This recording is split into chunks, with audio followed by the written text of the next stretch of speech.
Hello everyone, কেমন আছো তোমরা? আশা করি ভালো আছো। আমিও খুব ভালো আছি। তো আজকে আমার কাছে খুব বিশাল একটা দিন, কারণ এই যে সব সময় কোল বালিশটা আমাকে বিরক্ত করে, সে আমার কোলে এসেছিল প্রথম। তো আজকে মানে তার বার্থডে, তো 2 বছর হয়ে গেল আজ। তো এদিকে ধান শুকতে দিয়েছিল, তাই ধান দেখাচ্ছিলাম, মানে ছাগল বালিশ আমাকে ডিস্টার্ব করছে, রান্না করছি। আর তো এদিকে দুধ বসিয়েছিলাম, মানে পায়েস হবে তাই। তো দুধটা জাল করে নিচ্ছি ভালো করে, যাতেই আমার দেওর দুধ দিল আর বললো যে দুধটা জাল করে নাও, না তো কেটে যাবে, তাই বললো। তো আমি বললাম জাল করে কী হবে, পায়েসটাই রান্না করে নিই। তো পায়েসে বসে দিয়েছি, মানে দুধটা জাল করছি। তারপর দোকান গেছি চিনি আর বাদাম আনতে, কখন আসবে কখন দিব। তো এদিকে ধান দেখাছিলাম, যে দেখালো আমাদের জমির ধান, তবে অনেকটা ধান এবার নষ্ট হয়ে গেছে। তো চলো, আর এদিকে গরমে রান্না করছি গাইস, কত কষ্টের ব্যাপার। এত গরমে পায়েস রান্না করছি, কোনো ব্যাপার না, মেয়ের জন্য কষ্ট করছি, কোনো কষ্ট মনেই হবে না। তো এদিকে বকতে বকতে পায়েসটা হয়ে গেল। দেখো আমি পায়েসটা দেখাছিলাম যে কত সুন্দর হয়েছে পায়েসটা, কেউ খেতে চাইলে আসতে পারো, অসুবিধা নেই, আমি আবার রান্না করে খাও। তো পায়েসে বেশি কিছু দিইনি, চিনি, চাল, দুধ, বাদাম, এই 3টে জিনিসই দিয়েছি, বেশি কিছু দিইনি।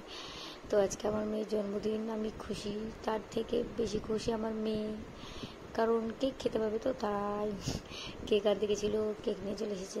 আর এইদিকে দেখো পায়েসটা রেখেছিলাম, পায়েসটা জমে গেছে, তাই তোমাদেরকে দেখাচ্ছে এমনি কত সুন্দর লাগছে। তারপর ডাল বসিয়ে দিয়েছি, এদিকে ডাল সিদ্ধ করতে দিয়েছি, যাতে ওইদিকে কাজ হতে হতে এদিকে ডালটা সিদ্ধ হয়ে যায়। তারপর ডালে হলুদ দিয়ে দিলাম। তারপর মশলা, মানে আগে থেকে মশলাটা করে নিয়েছিলাম, সেটা তোমাদেরকে দেখানো হয়নি, তার জন্য সরি, মানে তার জন্য আমি দুঃখিত যে দেখানো হয়নি তাই। তো তারপর কাজ সেরে চলে গেলাম দোকান, মেয়ের জন্য জামা কিনতে। এই দেখো দোকানে বসে আছে, আর আমার মেয়েটা সামনে আছে, আর ওটা হলো আমার ভাসুর, মানে সম্পর্কে ভাসুর হয়। বলছে আজ কি আছে, না বললাম তিশার জন্মদিন। তো চলো দেখাই কি কি রান্না হয়েছে, তোমাদেরও তো ইচ্ছে করে নাকি দেখতে আমি কি কি রান্না করেছি। তো চলো দেখাই। তো সবারই প্রথম দেখাই ভাত, এই দেখো ভাত, বাড়ির চালের ভাত, আর এদিকে মাংস, তারপর লুচি, তারপর ডাল দিয়ে লুচি, লাস্ট এখানে পায়েস। আর জন্মদিনে সব থেকে স্পেশাল হলো পায়েস, পায়েস না হলে জন্মদিন মানাই না। তারপর আমার মেয়েকে আশীর্বাদ করবো, তার থাল সাজিয়ে নিয়েছি, ধান, দুব্বো আর পায়েস আর জল।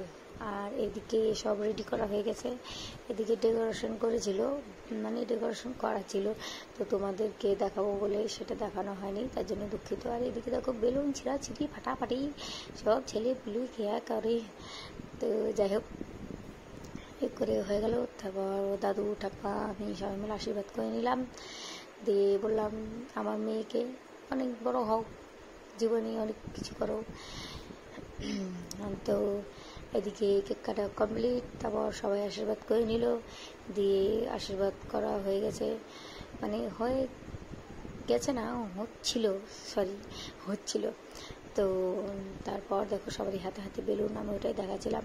তারপর ওইদিকে কমপ্লিট করে খাওয়া দাওয়া মানে শেষ। দেখা হবে নেক্সট কোনো ভিডিওতে, বাই বাই।